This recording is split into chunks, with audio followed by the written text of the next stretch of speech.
Thank you. We love our sponsors. If you've been enjoying the Me Minutes, I think you're really going to enjoy this next segment. We're calling it Taking Care of You. Here, several ODs are sharing their best ideas for staying focused, effective, and balanced at work and at home. Let's roll tape.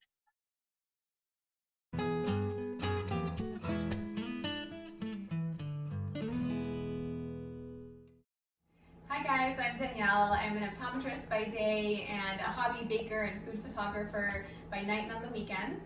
I actually didn't get into this hobby until after I finished optometry school. So once I started working, I found baking and food photography to be relaxing and a great way to unwind after work. So I'm totally self-taught. I like making everything from tiered cakes to fancy French pastries, even small little cupcakes that I can bring to the office to share with my patients. And today I'm working on these cute little twist buns that are great for breakfast or for dessert. I prepared my ingredients that go into my little blackcurrant twist buns. I have a blackcurrant jam that I've made fresh, and I have some butter, lemon, egg, and of course my flour, sugar, cinnamon, all the other things I'm gonna mix up in here. So I use my milk, my yeast, and all the ingredients here on the table to mix everything up. Knead it into a nice dough and let it rise for about an hour, and then the dough is ready to roll out. So once you roll out your dough, you're ready to put the butter all over it, and then the jam, the blackcurrant jam that we've made, all over on top of that, as well as the cinnamon sugar mixture. And then once you've done all that, you're gonna go ahead and fold it into thirds and then cut it into strips, which is what we're gonna use to make our little twists.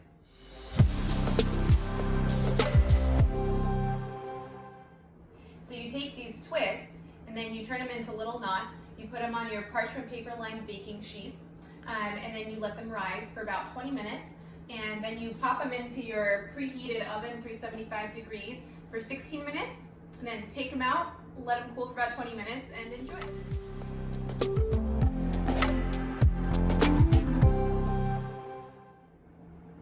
If you guys want the full recipe, you want to see other things that I bake, or if you see baking as a way to unwind after helping patients all day, you can follow along on iDoc Bakes. I'm on Instagram, Facebook, or on my blog. Thanks for watching.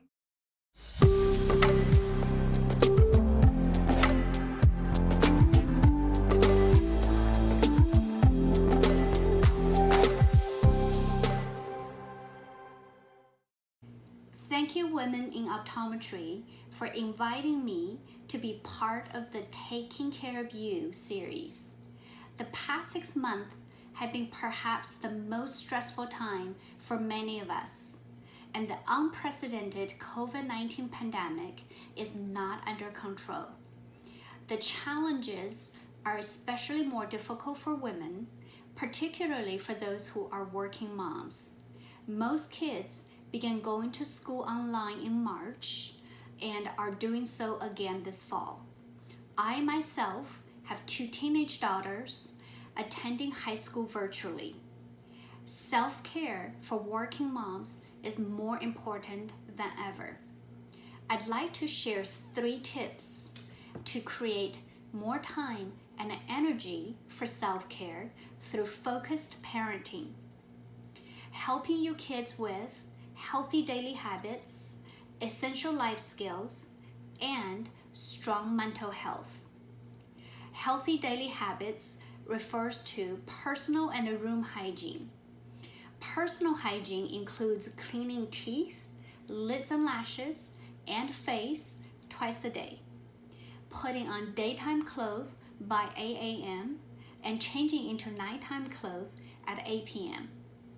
Keeping beds and the study rooms neat, making beds every day, leaving no clutter in the background when they are doing Zoom classes or college interviews. Essential life skills refers to living skills, cooking and meal planning, doing dishes and the laundry. We are also working on driver's licenses and college applications. Our next working project is learning about financial planning and paying monthly bills. Strong mental health starts with a good physical health foundation. The basics are quality sleep, plenty hydration, healthy diet, and exercise. Having frequent and frank discussions about stress and anxiety, and offer healthy solutions. Focused and organized parenting creates more time for much needed self-care. Happy and healthy teens means happy and less stressed working moms. Hi, this is Dr. Netta Joya here in Shrewsbury, New Jersey. I am contributing to the Taking Care of You piece, and I'm so excited to be showcasing my smoothie making. About 6 years ago, smoothies became my medicine, and I really want to inspire others to do this at home and introduce this to their patients as well. So today, I'm going to showcase some of my smoothie ingredients. So first, I start with water and a non-dairy type of milk. Today I'm using oat. I use local greens. This is from 3 Forks.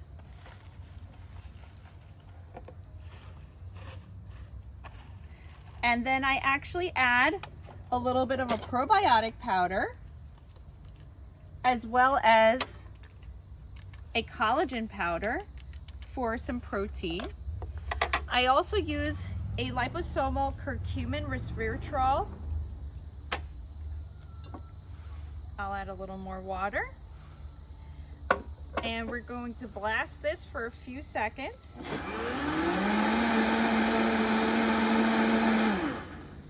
And then next, I'm gonna add some more fruits and vegetables. And I'll be showcasing some berries, of course, some high vitamin C foods such as kiwis. So I'm gonna place all that in.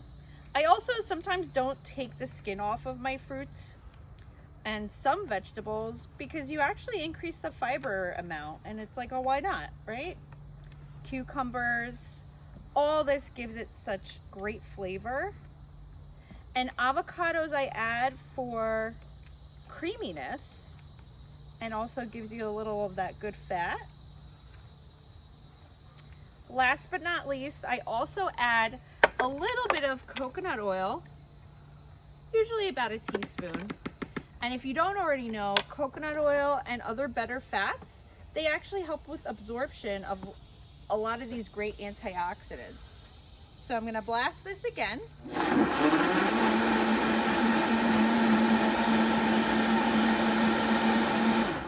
And we're ready to go. I'm gonna have my assistant here bring me a nice cup for the smoothie.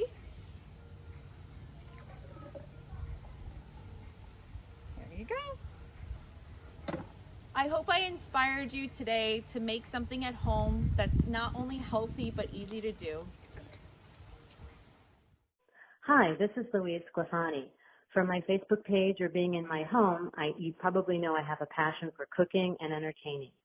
This stems from my Italian heritage, and I grew up with my Nonna, watching her in the kitchen while she prepared meals that she passed on from Sicily.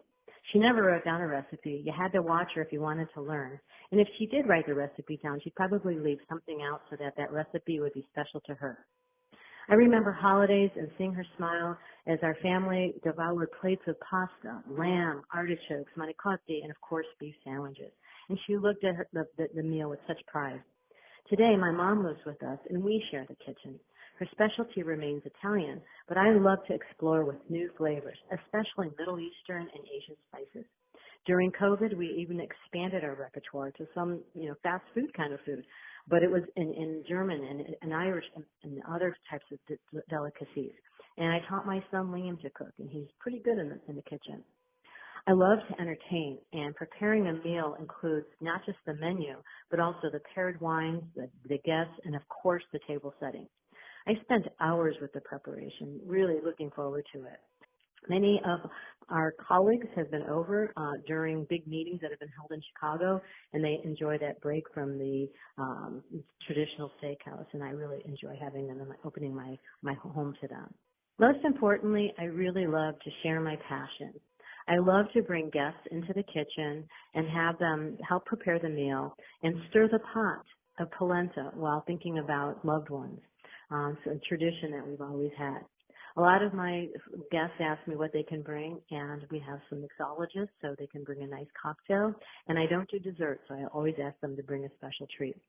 I like to bring my nieces and nephews and other kids into the kitchen because I want them to try new flavors and expand their horizons. And I think it's important for their future. And of course, my husband has a wonderful, beautiful ability to pair wines with our meal, and so that's a big part of our entertaining. So I hope you enjoy seeing my Facebook posts. I love taking pictures of food. It's another hobby of mine. But just remember, like my Nana, the recipes aren't written. They are just close to my heart. Oh, 2020. What tiny little nuggets of goodness you've brought us this year. So I'm Sam Hornberger. I'm an optometrist just outside Cincinnati, Ohio. I am actually in the Hoosier state of Indiana.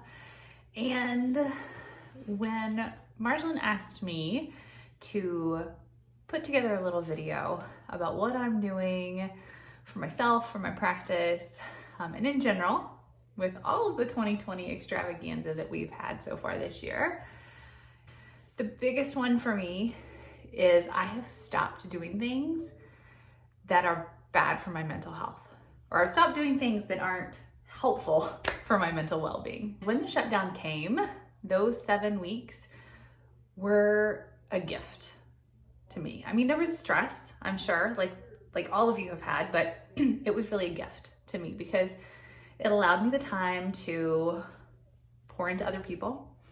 It allowed me the time to spend with my family, and it allowed me to figure out what was really most important to me. Well, number one, when we went back to practice, we were off from March until the beginning of May. And when we went back, like a lot of you, we went back to small schedules to test the whole thing out at first, right? Well, what I have found is that I do best on 3 days a week of patient care. And so I have made a commitment to myself not to go over 3 days a week of patient care anymore. Second thing, I have found an even more renewed appreciation for taking good physical care of myself. I set a challenge to walk 100 miles in the month of July. Well, I was a little late setting that goal, and so I didn't quite get there. So I reset that goal for August, and I set a goal of 100 miles in August, which is no small feat. You have to average well over 3 miles a day. And I did it. I got 105.62 miles that I walked in August. Here's what I found in doing that. That really, on those days where crazy patients, dealing with insurance companies, all of the stuff that comes along with being an optometry practice owner, what I found was when I came home, I strapped on my tennis shoes and I went out for 2 or 3 or 4 miles. It really went a long way to decreasing stress, to making me a better wife and a better mom and a better boss. And it has been fantastic. So I recognize the fact that the only thing that happens when I overwork myself is burnout and unhappiness with practice and life in general. When I realized that and I really recognized it, to take a step back and say, you know what, I get one life. This is the one life that I get to lead. This is my practice and it gets to work for me. All right.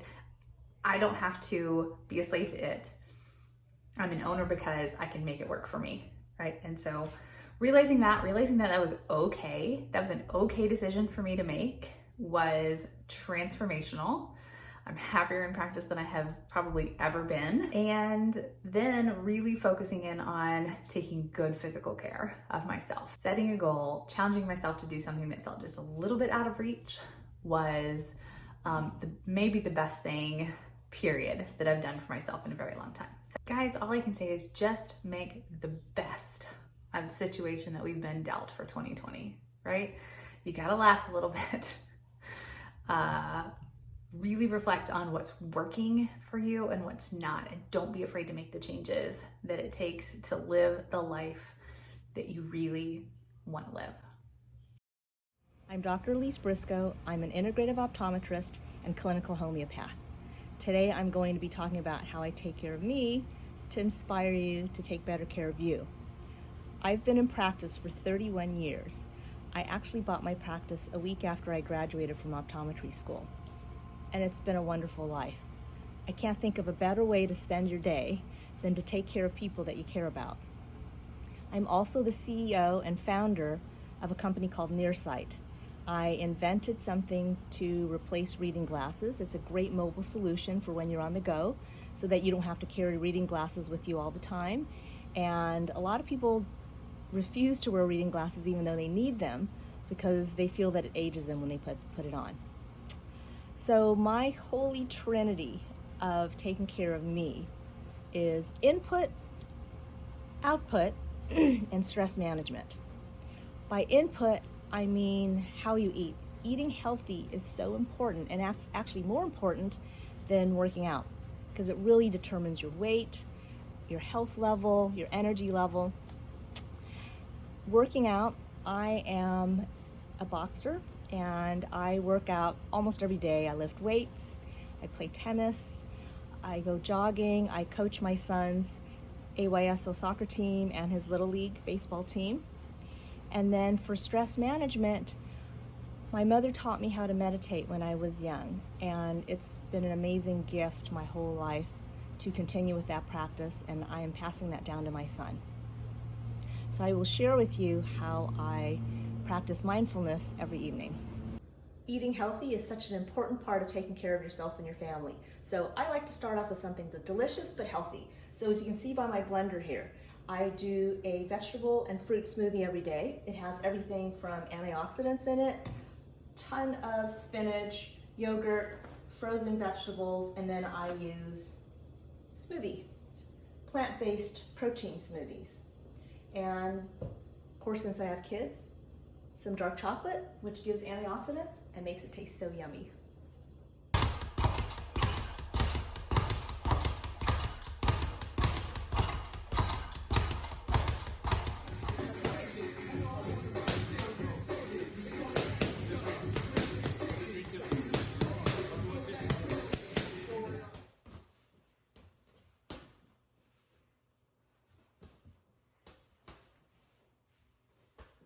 I end every day with a meditation as a chance to rebalance myself, clear my mind, get me ready, soul and body for the next day.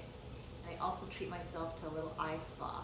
I use either the clay mask or the infrared mask, so I practice what I preach. And just a chance to settle in, just relax, heal and prepare for the next day. Good night, everybody.